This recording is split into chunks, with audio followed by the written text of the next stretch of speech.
Rangpur press club চত্বরে আয়োজিত আজকের এই মানববন্ধন এবং বিক্ষোভ সমাবেশ থেকে এই সমাবেশে সভাপতিত্ব করছেন রংপুর সম্মিলিত সাংবাদিক সমাজের সম্মানিত সদস্য সচিব জ্যেষ্ঠ সাংবাদিক জনাব লিয়াকত আলী বাদল।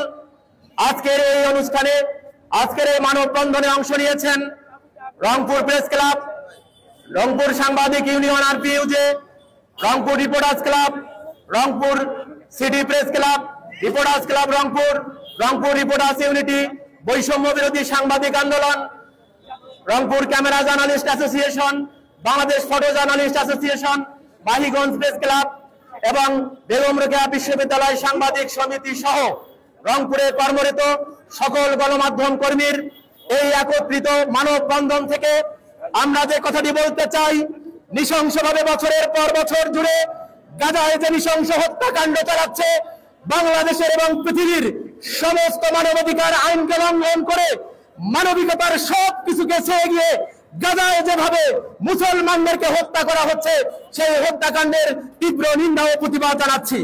একই সাথে আমি স্পষ্টভাবে বাংলাদেশ সরকারের কাছে আহ্বান জানাতে চাই, গাজায় আমার 211 জন সাংবাদিক সহকর্মীকে নৃশংসভাবে হত্যা করা হয়েছে। সর্বশেষ গেল 7 এপ্রিল আন্তর্জাতিক আইন অমান্য করে একটি তাঁবুতে আগুন দিয়ে আহমেদ মনসুর নামে এক সাংবাদিককে নৃশংসভাবে পুড়িয়ে হত্যা করা হয়েছে। আমরা এই হত্যাকাণ্ডের তীব্র নিন্দা এবং প্রতিবাদ জানাচ্ছি রংপুরের সকল পর্যায়ের গণমাধ্যম কর্মীর পক্ষ থেকে। আমরা সরকারের কাছে আহ্বান করতে চাই, আপনারা এখনই আজকে ইনিশিয়েটিভ নেবেন এবং জাতিসংঘে আপনারা দাপ্তরিক চিঠি দিবেন যে কোনোভাবে আর একজন সাংবাদিকের জন্য গাজায় হত্যা করা না হয়। একই সাথে গাজায় যে নির্মম হত্যাকাণ্ড হচ্ছে, নারী শিশুদেরকে হত্যা করা হচ্ছে, গর্ভবতী মাকে হত্যা করা হচ্ছে, গর্ভের সন্তানকে হত্যা করা হচ্ছে, একজন হত্যা করার পর আবার হেলিকপ্টারের মধ্যে সেই বাচ্চাকে আমরা ঘুরতে দেখেছি। এই কাণ্ড, এই ঘটনা আমরা দেখতে চাই না।